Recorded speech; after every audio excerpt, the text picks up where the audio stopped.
साथियों नमस्कार। आज इस अड्डा में मैं आप सबको उस पुराने समय में ले जाना चाहती हूँ। मुझे मालूम नहीं आप में से कितनों को इसका फर्स्ट हैंड एक्सपीरियंस है या नहीं है,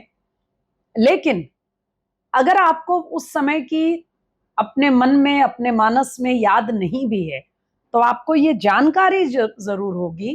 कि एक समय था जब 24 आवर्स न्यूज या तो था नहीं या शुरू हो भी गया था तो उसकी रीच जो है, उसकी पहुंच बहुत कम जनसंख्या तक थी और लोग अखबारों में देख करके खबर को माना करते थे। डिजिटल न्यूज का तो खैर कोई सवाल ही नहीं था। उस जमाने में कोई बड़ा बवाल, कोई बहुत बड़ा प्रोटेस्ट, कोई बड़ी घटना, कुछ भी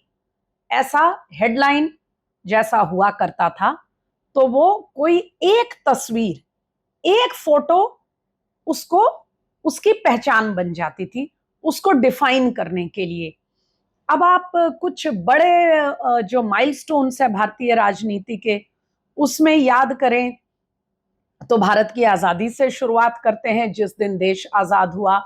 उसके बाद जो लाखों लाख लोगों का विस्थापन हुआ, उसकी तस्वीरें आज तक आप ब्लैक एंड व्हाइट फोटोज देख रहे हैं। फिर इंदिरा गांधी ने इमरजेंसी लगाई, जॉर्ज फर्नांडिस जैसे नेता गिरफ्तार हुए, फिर इंदिरा गांधी जेल गई। वो फोटो सभी लोगों के मुंह से आप उसका जिक्र सुनते होंगे, जब वो तिहाड़ में जाने से पहले पलट कर उन्होंने देखा था। और फिर ऐसे ही आगे 1984 के कुछ दिल दहलाने वाले फोटो रहे हैं। तो इस तरह से कोई ना कोई एक फोटो, एक तस्वीर, एक कोई ऐसा कैप्चर होता था जो किसी बड़े माइलस्टोन का एक प्रतीक बन जाता था। मंगलवार को पश्चिम बंगाल में हावड़ा और कोलकाता की सड़कों पर एक तस्वीर आई जिसमें एक बिल्कुल छरहरे शरीर के, दिखने में कमजोर दिखने वाले लेकिन दृढ़ इरादों वाले एक भगवाधारी साधु, कोई धार्मिक मठ या मंदिर का वो नहीं, बल्कि भारत का तिरंगा झंडा हाथ में लिए हुए प्रोटेस्ट में, नौबान्नो अभियान का जो प्रोटेस्ट चल रहा था, उस प्रोटेस्ट में सामने जा रहे थे। और कोलकाता पुलिस ने जबरदस्त वाटर कैनन की पानी की बौछार, अनवरत उन पर बौछार चलती रही और सभी जो प्रोटेस्टर्स थे, इतना तेज था पानी, जो पानी का जोर था, पानी की धार इतनी तेज थी कि लोग इधर उधर तितर बितर होने लगे, युवा प्रोटेस्टर्स। लेकिन वो साधु लंबी सफेद दाढ़ी में, बेहद देखने में छरहरा कमजोर शरीर, वो तिरंगा लेकर डटे रहे और अनवरत तेज धार पानी की उन पर छोड़ी जा रही थी, लेकिन वो अपनी जगह से हिले नहीं।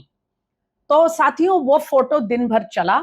और उस फोटो का आप सबने उस पर देखा है, आप सबने, बहुतों ने उसको शेयर भी किया होगा, कमेंट भी किया होगा, गौर किया होगा। हम आज अड्डा में उस फोटो से अपनी बात इसलिए, अपनी चर्चा शुरू कर रहे हैं क्योंकि ये फोटो महत्वपूर्ण है।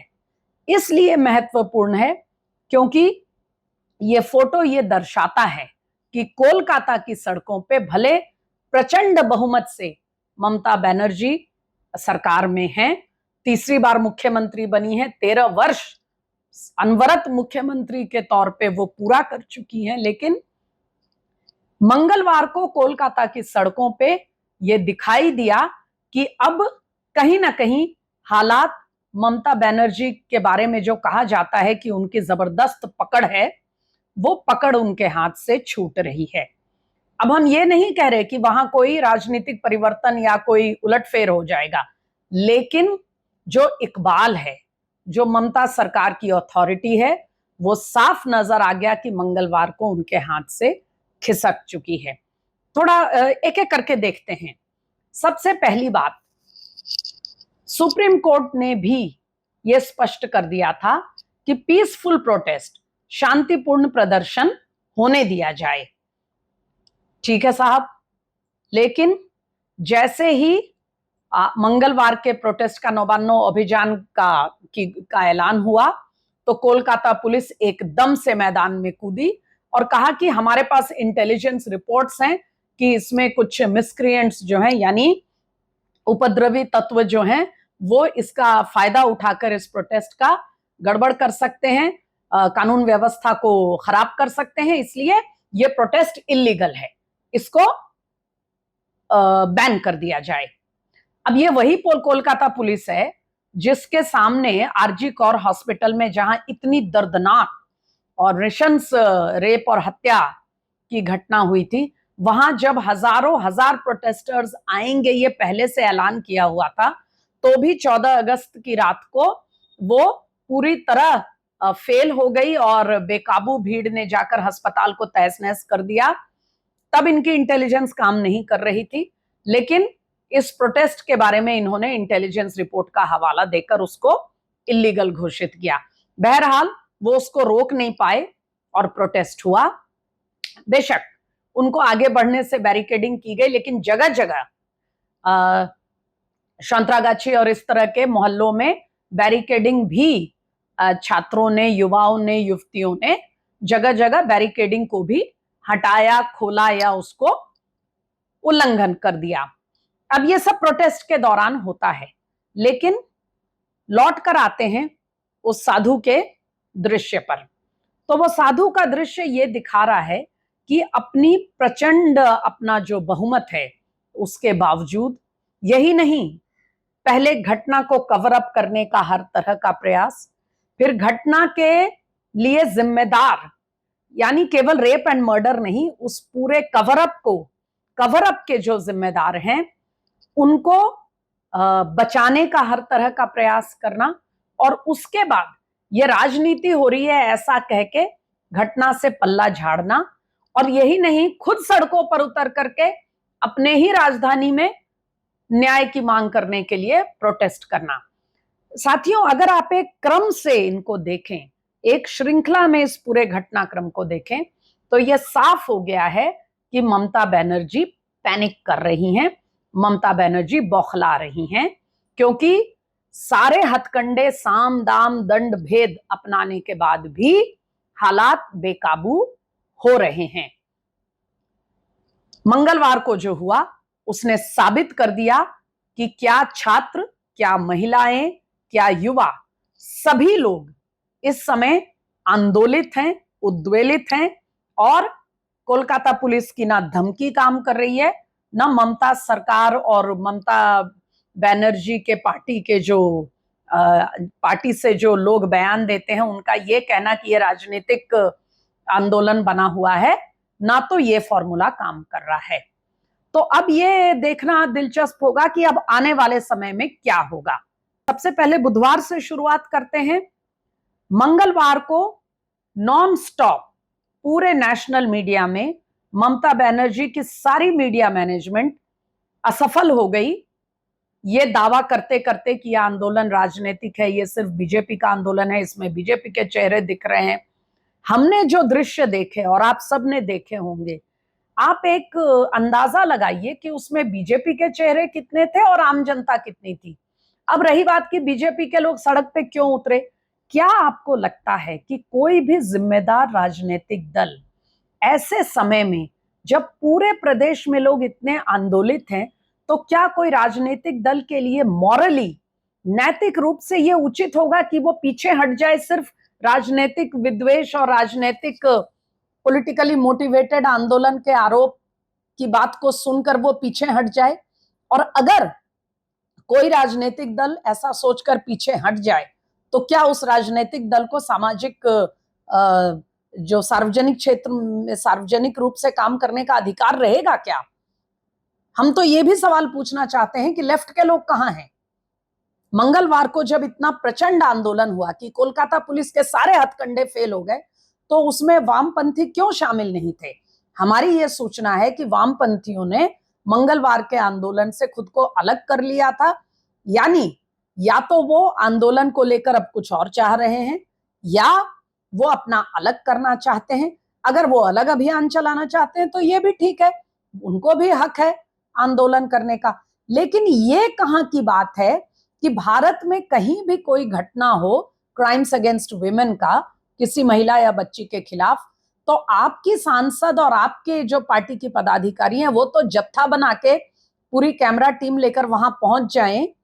छानबीन करने के लिए। लेकिन आपके अपने शहर में, आपके प्रदेश में कोई राजनीतिक दल बाहर निकले तो ये राजनीतिक आंदोलन हो जाता है।